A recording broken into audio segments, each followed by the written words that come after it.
Hi കൂട്ടുകാരെ, നമസ്കാരം. അപ്പോൾ ഇന്ന് ഇന്ന് ഇൻഡിപെൻഡൻസ് ഡേ ആയിട്ട് ഒരു സിനിമ എന്നല്ല, ഇന്ന് കുറേ ഫിലിം ഇറങ്ങി. അതിനകത്ത് മലയാളം, തമിഴ് എല്ലാം ഇറങ്ങി.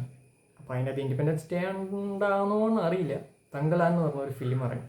എല്ലാവർക്കും കുറേ ട്രെയിലറും എല്ലാം കണ്ടിട്ടുണ്ടാവുമല്ലോ. എൻ്റെ കൽബേ ഒന്നും പറയാനില്ല, വേറെ ലെവല്. ഒന്നും പറയാനില്ല പറഞ്ഞാൽ അതിൻ്റെ അപ്പുറത്തൊന്നും പറയാനില്ല.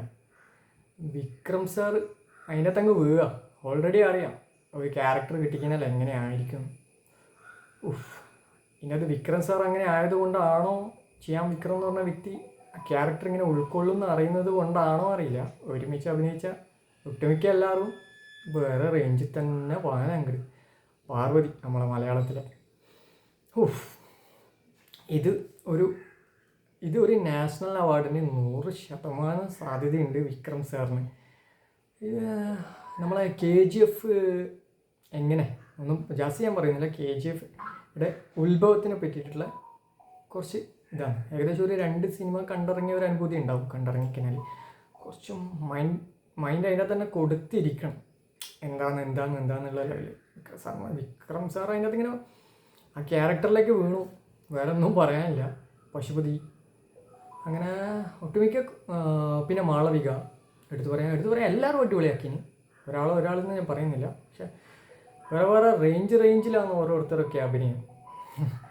അത് തന്നെ പോയി കണ്ടിട്ടില്ലെങ്കിൽ അത് നഷ്ടമാണ് ഈ സിനിമ തങ്കള. പിന്നെ PA പാരഞ്ജിത്ത് മീൻസ് ആ ചങ്ങയുടെ പടമെല്ലാം മുന്നേ കണ്ടവരോടത്ത് പറയേണ്ട ആവശ്യമില്ല എന്തായിരിക്കും അവസ്ഥ. അത് ആ ചങ്ങായി എന്താണോ ഉദ്ദേശിച്ചത് അത് അങ്ങോട്ട് നേരിട്ട് കൊണ്ടുപോയി അവിടെ തന്നെ വെച്ചിട്ടുണ്ട്. അതിലൊന്നും യാതൊരു വിധ മാറ്റവും വരുത്തിയിട്ടില്ല. എല്ലാം കൊണ്ട് ഓവറോൾ ഇച്ചിരി ലാഗ് ഈ സിനിമക്ക്, ഫുൾ ലാഗ് എന്നല്ല, ഇച്ചിരി സെക്കൻഡ് ഹാഫിന് കുറച്ചൊരു, കാരണം അത് അങ്ങനെ എടുക്കാൻ കഴിയുമോ എനിക്ക് തോന്നിയത്. ഇത് എൻ്റെ പേഴ്സണലായിട്ടുള്ളൊരു ഒപ്പീനിയനാണ്. അല്ലാണ്ട് ഇത് മറ്റുള്ളവർ കണ്ടിട്ട് എങ്ങനെയാണ് അത് അവരുടെ അഭിപ്രായം. ഇത് എൻ്റേതായ അഭിപ്രായം ഞാൻ പറയുന്നതാണ്. ഒന്നും പറയാനില്ല, അങ്ങ് കവച്ച് വെട്ടിനി. ഇപ്പോൾ വിക്രം സാറിൻ്റെ ഇത് കംബാക്ക് എന്നൊന്നും പറയാനില്ലല്ലോ. ഇടയ്ക്കിടയ്ക്ക് ഇങ്ങനെ വന്ന് പൊലിപ്പിച്ചിട്ട് പോകുന്നത് കൊണ്ട് വേറെ ഒന്നും പറയാനില്ല ഇതിനകത്ത്. പിന്നെ ഇതിനകത്ത് മെയിനായിട്ട് പറയാനുള്ളത്, ഇത് മ്യൂസിക് ഡയറക്ടർ എന്ന് പറയുന്നത് GV പ്രകാശ് കുമാർ, പിന്നെ സിനിമാറ്റോഗ്രാഫി A കിഷോർ കുമാർ, പിന്നെ ഡയറക്ഷൻ പാരഞ്ജിത്ത്. കണ്ടു നോക്കിക്കോ എന്തായാലും. ആ തിയേറ്ററിൽ കൊടുക്കുന്ന പൈസ മുതൽ അത് ഗ്യാരണ്ടിയാണ്. ഇത് പിന്നെ വന്നിട്ട് നമുക്ക് ഫോണിൽ കാണാം, അങ്ങനെയുള്ളൊരു സിനിമയല്ല. എൻ്റെ ഒരു അഭിപ്രായത്തിൽ അങ്ങനെയുള്ളൊരു സിനിമയല്ല ഇത്. അത് 100% ഗ്യാരണ്ടിയാണ്. ഈ പടം മുതലാണ്.